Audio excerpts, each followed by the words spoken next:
Nafsu amarahnya Tuhannya siapa? Hawa nafsu. Benda ini berlaku, proses tu tuan-puan berlaku daripada awal pendidikan yang diterima oleh diri ataupun jiwa tadi.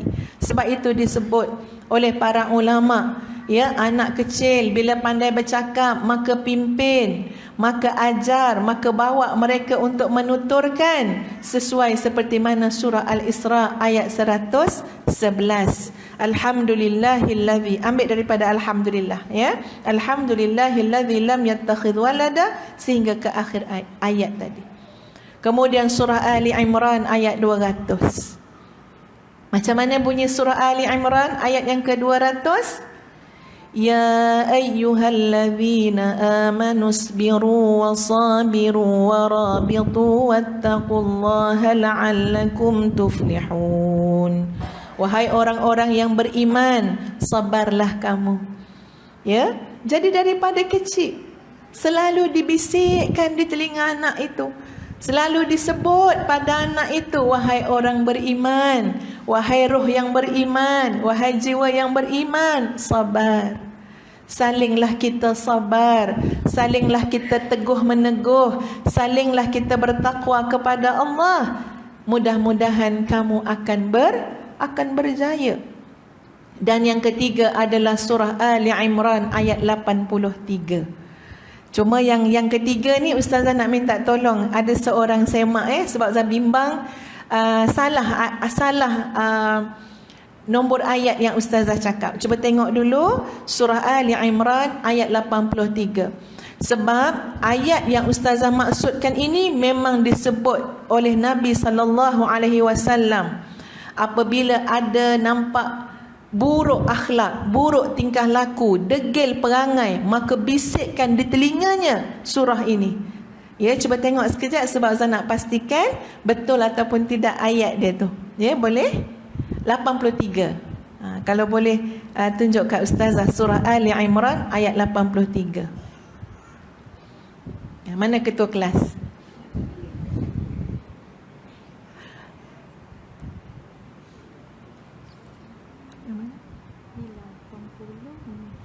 Ya, betul. Alhamdulillah. A'udzu billahi minasyaitonir rajim. Afaghayra dinillahi yabghun wa lahu aslama man fis samawati wal ardi taw'an wa karha wa ilaihi yurja'un. Ini kaedah ya tuan-puan. Kita nak tolong bantu juga orang lain. Kita nak lembutkan juga hati kita, anak degil dan sebagainya. Sebab ini berkait dengan nafsu, berkait dengan jiwa, iaitu dibisikkan di telinganya surah Ali Imran ayat yang ke-83. Maksud dia apa? Maka apakah mereka mencari agama yang lain selain daripada agama Allah? Padahal kepadanya lah berserah diri segala apa yang di langit dan di bumi, baik dengan suka mahupun terpaksa, dan hanya kepada Allah lah mereka akan dikembalikan. Surah Ali Imran ayat 83. Jadi muslimin muslimat yang dikasihi sekalian, ini kita bercakap mendidik jiwa supaya menjadi jiwa yang tenang. Hujung jatuh jiwa yang tenang tuan-puan sekalian seperti mana yang disebut oleh Allah dalam Al-Quran pada ayat yang Ustazah percaya ramai yang hafaz, iaitu ketika mana diseru kepada jiwa yang tenang untuk kembali kepada Allah. A'udzubillahi minasyaitanir rajim. Ya ayyatuhan nafsul mutmainnah. Sambung. Irji'i ila rabbiki radiyatan mardiyah fadkhuli fi ibadi wadkhuli jannati. Wahai jiwa yang tenang, ya, irji'i ila rabbik, sekarang waktu untuk kembali kepada Tuhan kamu. Radiyatan mardiyah, dalam keadaan kamu redha dan kamu diredai. Fadkhuli fi ibadi, maka masuklah dalam golongan hamba-Ku. Wadkhuli jannati, maka masuklah ke dalam syurga-Ku. Itu adalah tentang nafsul mutmainnah, jiwa yang tenang. Jiwa yang tenang ni tuan-puan sekalian adalah jiwa yang sangat terbimbing. Ya, jiwa yang sangat senang sekali untuk melakukan ketaatan kepada Allah Azza wa Jalla. Tak ada keberatan langsung. Semua ibadah terasa manis, semua ibadah rasa lapang nak lakukan. Itu jiwa yang tenang. Baik, kita tengok, lompat kepada nafsu amarah. Sebelum itu di tengah-tengahnya ada nafsu lawamah.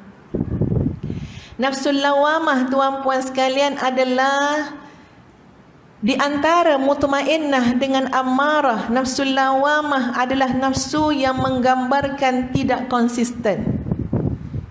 Ya, dia tak konsisten lah. Macam mana cakap Melayu dia? Ya. Macam mana terjemah konsisten? Maknanya tidak apa? Bukan tak istiqamah. Istiqamah cakap Arab. Pada Inggeris Arab pula, ya. Maknanya tidak berada dalam keadaan yang tetap. Ya. Ini nafsul lawamah, sangat banyak dipengaruhi oleh faktor-faktor luaran dan juga dalaman. Kadang-kadang okey, kadang-kadang tidak. Kadang-kadang rajin ibadah, kadang-kadang malas. Kadang-kadang ingat Allah, kadang-kadang lalai. Nafsul lawamah ini juga dikenali sebagai keadaan nafsu yang selalu yang selalu menyesali keadaan diri. Menyesalnya tak bangun qiyam, menyesalnya malas sedekah, menyesalnya lawan suami, esok lawan lagi. Itu nafsul lawamah. Ya, dia tidak stabil, dia tidak konsisten. Tak apa, kita tak cakap pasal tu. Kita cakap tuan-puan pasal nafsu amarah. Kenapa tadi ustazah kaitkan dengan pendidikan yang terkait dengan nafsu? Sebab di sana juga Allah Azza wa Jalla dalam satu firman Allah menyebut فَخَلَفَ مِنْ بَعْدِهِمْ خَلْفٌ أَضَاعُوا الصَّلَاةَ وَاتَّبَعُوا الشَّهَوَاتِ. Maka akan adanya golongan yang meninggalkan di belakang mereka generasi yang ada dua sifat. Anak-anak yang ada dua perangai, keturunan yang ada dua ciri tuan-puan. Apa dia? Khalfun adha'us salah, iaitu generasi yang meninggalkan solat, tak semayang. Ini ustazah percaya insya-Allah yang hadir ni ia sangat menitik beratkan tentang solat anak-anak kita. Tapi jangan sampai tuan-puan kita dah rasa solat tu urusan masing-masing, dah tak campur dah. Tuan-puan bahkan dah jadi ustazah ni pun kalau balik rumah mak tanya, dah semayang ke belum? Mak tanya. Ya, dah solat ke belum? Mak tanya lagi. Walaupun dah 45 tahun dah jadi ustazah, bab solat mak memang memang akan tanya, dah solat ke belum? Dah lewat ni, pergi solat. Sentiasa diperingatkan seumur hayat kita sebagai ibu. Sebab di sana ada generasi adha'us salah, mereka tidak lagi menunaikan solat. Wattaba'us syahawat, dan mereka adalah manusia yang sentiasa mengikut hawa nafsu ataupun mengikut syahwat. Ini tuan-tuan dan puan-puan sekalian, pentingnya pendidikan. Ya, biar kita tahu yang kita nak didik diri kita dan keluarga ni ke arah mana? Nafsul mutmainnah. Jangan jadi nafsul ammarah. Tuan-tuan dan puan-puan sekalian, ya, dikupas dalam kitab tuan-puan sekalian, di mana nafsu ini yang disebut nafsu amarah ini adalah keadaan di mana seseorang itu terdorong untuk sentiasa melakukan kejahatan, bahkan dorongan itu telah turut campur ataupun bersama-sama dengan dorongan daripada syaitan. Ini yang nafsu amarah, ya. Saya bawa beberapa cerita lah, beberapa kisah.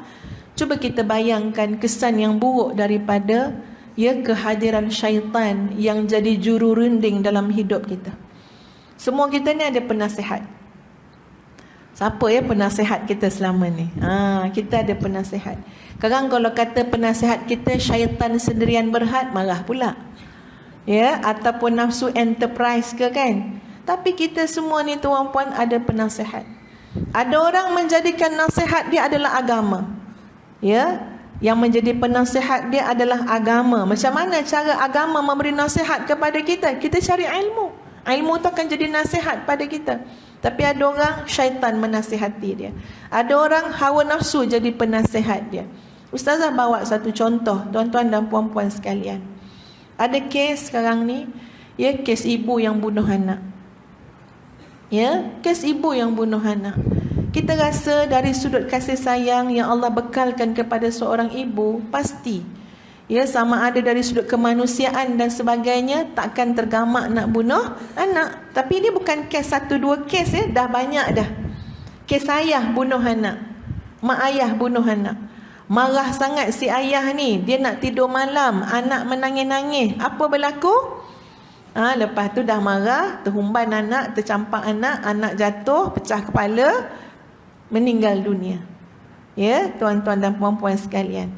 Yang terbaru ada kisah ibu, ya, yang sedang disiasatlah, ya, perbicaraan membunuh anak. Kenapa? Wallahu a'lam. Kita pun tak boleh mendahului perbicaraan. Tapi kesian tuan-puan sekalian, ya. Bila berada dalam penjara dalam keadaan yang sudah mengilai-ngilai dah. Ya, dah tak boleh dah. Benda ni terlampau complicated, ya. Bila ustazah pun dibawa dengan kes-kes macam tu, ya Allah. Tak mungkin ustazah pergi bodoh-bodoh gitu tuan-puan. Kena solat hajat dulu. Kena minta tolong dengan Allah. Ya Allah, aku tak tahu nak selesai masalah ni. Dengar pun dah rasa macam kita tak ada kemampuan. La haula wala quwata illa billah. Macam mana nak tolong si ibu? Apa masalah yang sebenarnya dia lalui? Apa benda yang berlaku kepada dia? Tapi nak bagi tahu, bahaya tuan-puan kalau kita membuka ruang kepada syaitan, ya, untuk masuk dalam hidup kita, mendekati kita, yang dia boleh pergi terlalu jauh, kecuali orang yang Allah selamatkan. Yang tadi tu saya buat contoh-contoh. Akibat daripada apa? Macam-macam faktor. Kemungkinan atas sebab bisikan-bisikan syaitan ni yang masuk dalam jiwa kita, membisikkan macam-macam benda.